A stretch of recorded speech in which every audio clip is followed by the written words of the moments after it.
Assalamualaikum warahmatullahi wabarakatuh. Kita mulai pembelajaran kepegawaian. Kita masuk pada bab kode etik dan sumpah janji pegawai.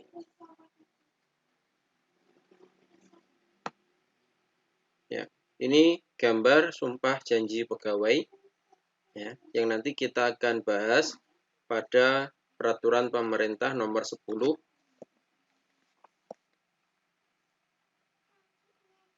peraturan pemerintah nomor 21 tahun 75 ya, tentang sumpah janji pegawai. Nah, sekarang kita bahas dulu tentang kode etik pegawai ya. Kode etik adalah pedoman sikap dan perilaku bagi setiap pegawai dalam melaksanakan tugas dan pergaulan hidup sehari-hari. Dan kode etik ini tercantum pada peraturan pemerintah nomor 11 tahun 2017 dan peraturan pemerintah nomor 42 tahun 2004. Tujuan dari kode etik yaitu menjaga martabat, kehormatan, dan citra instansi ya. Jadi dijaga benar bagaimana agar instansi itu tidak tercemar nama baiknya, tidak tercoreng menjadi jelek ya. Yang kedua, memacu produktivitas pegawai. Yang ketiga, menjaga keharmonisan hubungan dalam lingkungan kerja, keluarga, dan masyarakat. Nilai-nilai dasar yang harus dijunjung oleh setiap ASN ya, dulu namanya PNS, sekarang menjadi ASN, aparatur sipil negara. Yang pertama adalah harus bertakwa kepada Tuhan Yang Maha Esa, yaitu menjalankan perintah-perintah Allah ya, dan menjauhi larangan-larangan Allah. Ini yang pertama, yang utama, nilai-nilai dasar yang utama. Setelah itu baru yang bawah selanjutnya. Jadi yang pertama ini jangan sampai lupa ya, untuk bertakwa dimanapun kita berada ya. Yang kedua yang harus dijunjung oleh ASN adalah setia dan taat kepada Pancasila serta Undang-Undang 45 ya. Makanya ketika ada organisasi atau pergerakan yang akan menyelewengkan ideologi negara menjadi negara yang lain, maka dia akan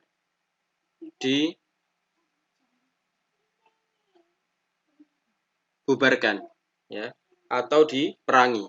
Kita ingat dulu PKI. Ini yang akan merubah ideologi Pancasila dulu, sehingga diperangi oleh Bapak Soekarno dan para tentaranya ya, sehingga PKI bisa dikalahkan ya. Lalu ada organisasi yang ingin mendirikan negara khilafah misalkan ya, akan mengubah Pancasila, tidak taat kepada Pancasila, tidak mau hormat bendera misalkan, maka itu juga akan diperangi dan akhirnya dibubarkan oleh pemerintah ya. Akan tapi sebenarnya tidak hanya sekedar dibubarkan, tapi para pentolan-pentolan tersebut, orang-orang tersebut harus di brainwashing lagi agar mereka sadar ya. Percuma kalau organisasi dibubarkan, tapi pemikiran-pemikiran yang ada dalam otak mereka dibiarkan. Maka nanti ketika dia bubar, pemikiran itu masih ada dan dia malah lebih berkembang, malah bisa lebih berbahaya ya. Yang kedua, mempunyai semangat nasionalisme.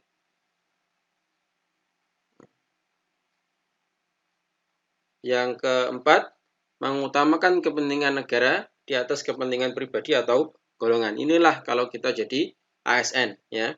Karena memang dalam sumpah janji pegawai sudah disebutkan bahwa saya akan mementingkan kepentingan negara di atas kepentingan pribadi atau golongan ya.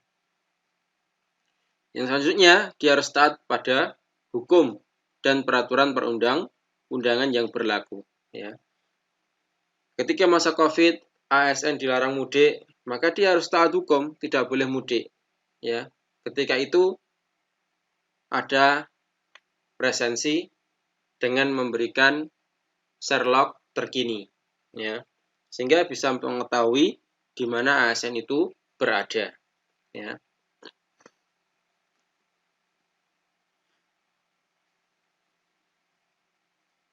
Lalu penghormatan terhadap hak asasi manusia, ya. Yang selanjutnya tidak diskriminatif, ya, tidak membeda-bedakan. Oh, ini kulit hitam, ini kulit putih, sebagaimana di negara barat. Tidak. Kita Indonesia, ya, masih bersyukur tidak ada hal yang demikian. Mau agamanya apapun, ya, asalkan dia warga negara, kita layani. Mau warna kulit yang seperti apapun, kita layani. Mau dari suku manapun, tetap dilayani. Itulah yang harus dijunjung tinggi, tidak diskriminatif, ya. Oh, ini kok Papua, enggak, kulit hitam, enggak mau. Tidak seperti itu. Tidak seperti negara barat, ya. Yang selanjutnya profesionalisme, netralitas, ya, dan bermoral tinggi, ya. Ketika bekerja, dia bekerja dengan profesional, lalu dia netral, artinya tidak memihak salah satu golongan pun, ya, apalagi ketika akan terjadi pemilihan wali kota, pemilihan bupati, pemilihan gubernur misalkan, atau pemilihan presiden, maka seorang ASN harus netral dari itu semuanya, ya. Tidak boleh memakai kaos yang berwarna partai tertentu, ya, ketika akan mendekati hari-hari pemilihan, ya. Tidak boleh berfoto dengan pasangan calon manapun. Tidak boleh berfoto dengan pose yang menunjukkan mendukung salah satu pasangan calon, ya. Atau menulis yang tulisan itu mendukung salah satu pasangan calon juga, maka tidak boleh. ASN harus netral dari itu semua. Kalau dulu, ya, di zamannya Pak Harto, itu semua ASN harus ikut Partai Golkar, ya. Tapi ketika zamannya Pak Habibie, ya, ketika Undang-Undang Nomor 43 tahun 99 itu keluar menggantikan Undang-Undang Nomor 8 tahun 74, di situ disebutkan ASN harus netral dari pengaruh partai politik. Tidak boleh ikut partai politik, tidak boleh mendukung salah satu partai politik, ya. Lalu memiliki moral yang tinggi, ya. Jangan sampai moralnya bejat, ya. Korupsi uang negara, merugikan negara sendiri, menjual aset negara, ini tidak boleh. Seorang ASN demikian tidak boleh. Lalu mempunyai jiwa korps, ya. Hal yang harus dipatuhi oleh ASN. Yang pertama, dia harus mengetahui dan memahami serta taat kepada undang-undang di bidang kepegawaian. Yang kedua, tidak memberikan informasi yang bersifat rahasia kepada yang tidak berhak, ya. Yang namanya rahasia, ya, jangan sampai dibeberkan, apalagi sampai menjadi namanya rahasia umum, ya. Namanya umum sebenarnya sudah bukan rahasia, gitu. Karena semua orang tahu, ya. Yang ketiga, tidak menyalahgunakan organisasi untuk kepentingan pribadi. Yang keempat, tidak melakukan pungutan liar dalam bentuk apapun, ya. Nah, kamu mau masuk ASN sini, bayar sekian, kamu bisa langsung jadi. Ya, maka ini tidak boleh. Kamu mau pindah tugas dari Kalimantan ke Jawa, bayar sekian, kamu bisa pindah secara cepat. Nah, ini juga tidak boleh pungutan liar seperti itu, ya. Lalu tidak bertindak sebagai calo, ya, atau perantara untuk mengambil keuntungan untuk diri pribadi ataupun golongan. Lalu menciptakan dan memelihara suasana kerja yang kondusif, ya. Yang tenang, yang nyaman, ya. Ini menciptakan suasana kerja yang kondusif sehingga bekerja pun, ya, senang, tidak ada tekanan, tidak ada paksaan, ya, seperti itu. Lalu bersikap tegas, adil, dan bijaksana terhadap bawahan, ya. Jika kita adalah atasan, maka kita harus adil dan bijaksana terhadap bawahan. Lalu menghormati dan menghargai sesama karyawan,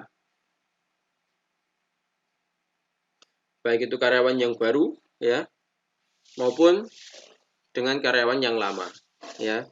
Tetap harus menghargai dan menghormati mereka.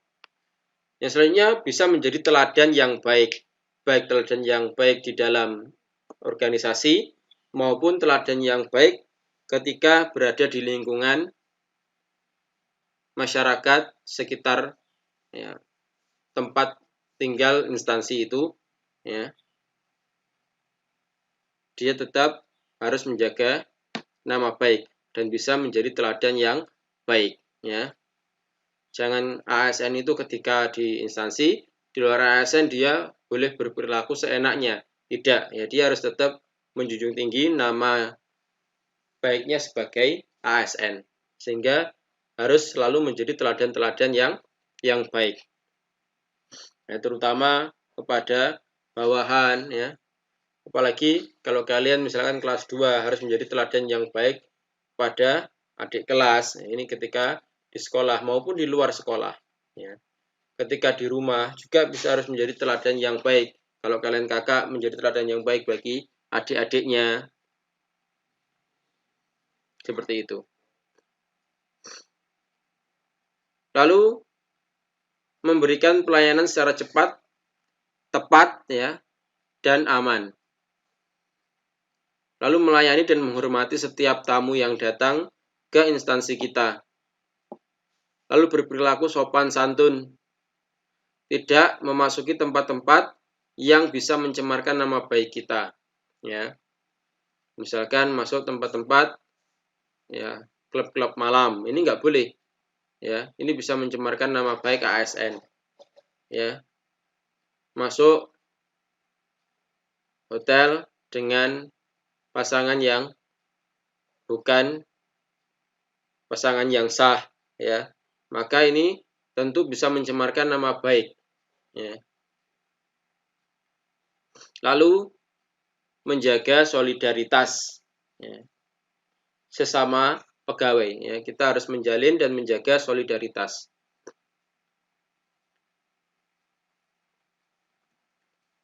Ada etika-etika yang harus dipenuhi ya, oleh ASN. Yang pertama, ada etika di dalam bernegara, yaitu dia harus sepenuh hati melaksanakan Pancasila dan Undang-Undang Dasar 1945. Yang kedua, dia mengangkat harkat dan martabat bangsa dan negara. Lalu, yang ketiga, dia harus merekatkan hubungan dan menjadi alat pemersatu bangsa, bukan menjadi alat pemecah belah bangsa. Ya. Lalu patuh dan taat terhadap undang-undang yang berlaku. Terbuka, jujur, tepat waktu dalam melaksanakan kebijakan program. Selanjutnya menggunakan sumber daya negara secara efektif dan efisien. Ya, ini seperti itu ya. Jadi kalau memang dananya 100 juta, ya bilang 100 juta. Ya. Jangan bilang 100 juta, tapi setiap bantuan setiap keluarga dikantongi 50.000 untuk dirinya sendiri. Maka ini tentu merugikan negara. Ya.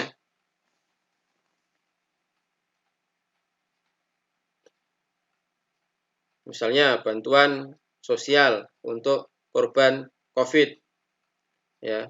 Per kakak 150.000. Ternyata yang diberikan 100.000. 50.000-nya masuk kantong pribadi. Tapi yang dilaporkan 150.000. Nah, ini tentu tidak boleh ya. Sehingga tidak boleh memberikan kesaksian palsu atau keterangan yang tidak benar ya. Ini etika dalam bernegara. Selanjutnya, etika ASN ketika berorganisasi. Dia melaksanakan tugas dan memenang sesuai dengan ketentuan. Dia menjaga informasi yang sifatnya rahasia. Rahasia itu apa? Ya, menjaga agar pesan yang ada itu tidak dibocorkan kepada orang lain. Dan apabila dibocorkan, bisa menimbulkan kerugian bagi perusahaan. Itulah yang dinamakan dengan rahasia. Lalu melaksanakan setiap kebijakan yang ditetapkan.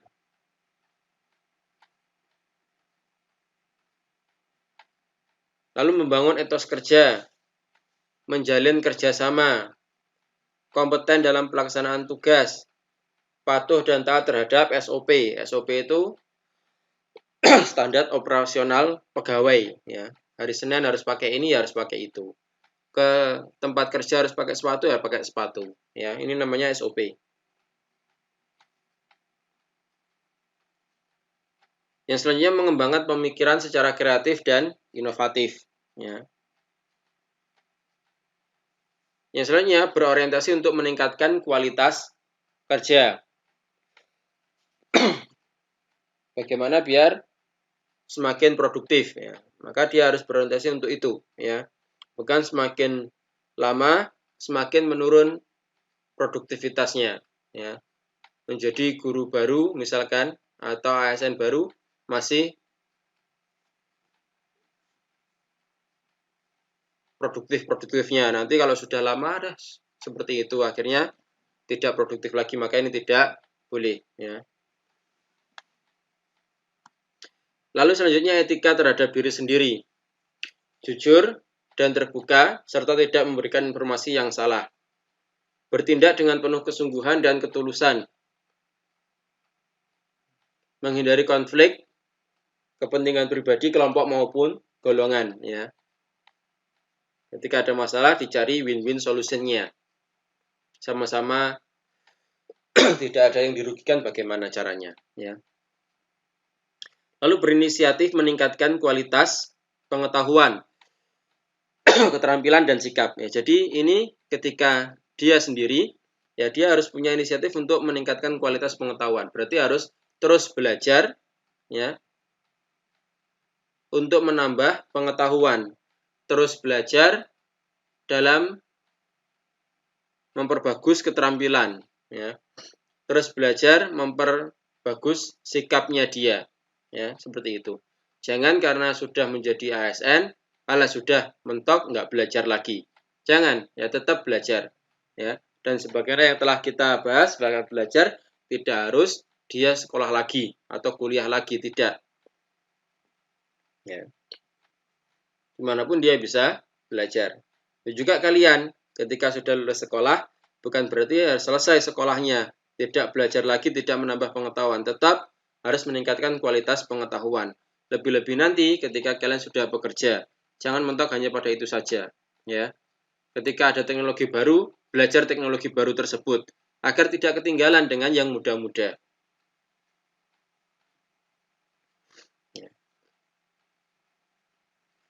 Lalu memiliki daya juang yang tinggi. Selanjutnya memelihara kesehatan jasmani dan rohani.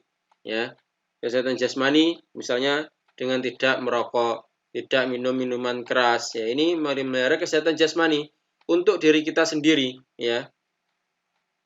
Dan rohani, ya. Berarti harus melaksanakan kewajiban agamanya, ya, untuk memelihara kesehatan rohaninya, ya. Tidak hanya jasmani saja yang butuh makan, ruh kita juga butuh makan dengan kita melaksanakan kewajiban-kewajiban agama. Ya. Lalu menjaga keutuhan dan keharmonisan keluarga. Selanjutnya berpenampilan sederhana, rapi dan sopan. Untuk penampilan ini lebih spesifiknya di pelajaran humas dan protokol ketika bab pelayanan prima, ya. Selanjutnya, etika dalam bermasyarakat. Ya, seorang ASN pasti hidup bermasyarakat, ya. Maka bagaimana dia ketika di masyarakat, ya. Jangan sampai ASN di masyarakat tapi mengurung diri di rumah terus. Ya, istilah Jepangnya namanya hikikomori, ya. Atau keadaan dia mengurung diri dari lingkungannya. Dan ini ada beberapa sebab mengapa dia mengurung diri dari lingkungan, ya. Bisa jadi faktor bullying, ya. Bisa jadi dari faktor keluarga yang tidak pernah disupport untuk berani tampil di depan, ya. Atau selalu dikucilkan oleh keluarganya sendiri. Kamu apa iso, misalkan begitu, ya. Ini bisa mengakibatkan mengurung diri dari lingkungan, ya. Atau faktor individunya sendiri, apabila dia berkepribadian introvert atau yang serba tertutup, ya. Maka bagaimana seharusnya seseorang itu ketika bermasyarakat? Yang pertama adalah harus mewujudkan pola hidup sederhana, ya. Lalu memberikan pelayanan dengan empati, hormat, santun, tanpa pamrih, ya, dan tanpa unsur paksaan, ya. Ya, kita ingat dulu, ya, mbah-mbah kita ketika bertetangga, ya, bermasyarakat. Ada orang yang bangun rumah, mereka secara sukarela, ya, tidak ingin gaji dan seterusnya, ya, dia membantu tetangganya untuk membangun rumah. Istilahnya dulu soyo, ya. Mereka dengan dikasih jajan atau makan saja sudah, senangnya luar biasa, ya. Bagaimana bermasyarakat itu menjadi masyarakat yang baik, ya. Gelem nonggo, ya, empati, ya, ada tetangganya kesusahan dibantu, ya. Ini namanya berempati. Dan ini sekarang mulai banyak hikikomori, artinya mengurung diri. Kenapa? Karena dia sudah senang dengan gadgetnya masing-masing, ya. Dia bisa melaksanakan apapun sendiri, jual beli tanpa harus keluar rumah, ya, dan lain sebagainya. Lalu dia memberikan pelayanan secara cepat, tepat, terbuka, dan adil, serta tidak diskriminatif. Lalu tanggap terhadap keadaan di lingkungan sekitar, ya. Harus tahu bagaimana lingkungan sekitar, apakah tetangganya sakit, tetangganya mungkin kelaparan, dan seterusnya. Kita harus tahu itu, ya. Jangan kita acuh-acuh, bano karepmu. Awakmu ya urusan dhewe, aku ngurusi awakku dhewe. Jangan seperti itu, ya. Namanya hidup bermasyarakat harus tahu keadaan tetangganya, ya. Meskipun tidak diharuskan untuk sering ngerumpi, tidak, tapi paling tidak tahulah keadaan tetangga bagaimana. Oh, tetangga kita sedang kesusahan, habis keluarganya meninggal, ya kita ke sana ngelayat, takziah, ya.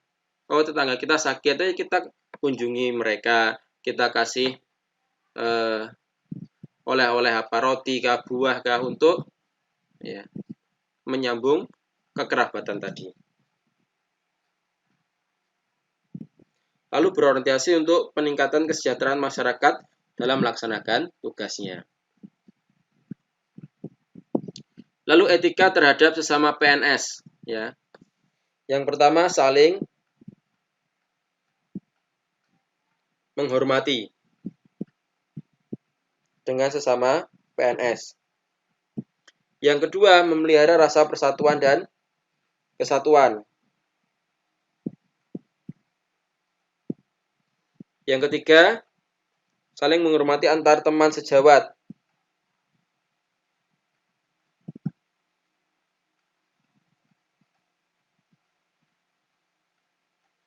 Yang keempat, menghargai perbedaan pendapat.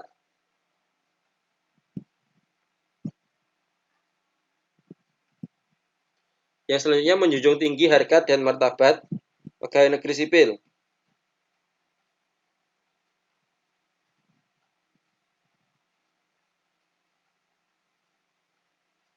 Yang selanjutnya, menjaga dan menjalin kerjasama. Ya, terutama ketika kita memang berorganisasi, ya harus bisa bekerja sama dengan orang lain, ya. Karena itu yang dibutuhkan oleh organisasi. Bukan bersifat individual.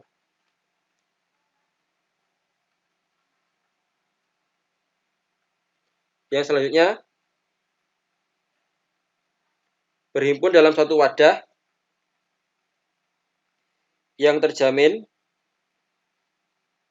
terwujudnya solidaritas dalam memperjuangkan hak-haknya, ya. Ini ketika dia guru, maka ada wadah namanya PGRI, Persatuan Guru Republik Indonesia.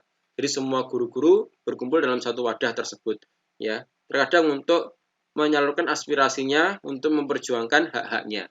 Kalau yang lain ada sendiri, ya. Ada wadah-wadahnya sendiri.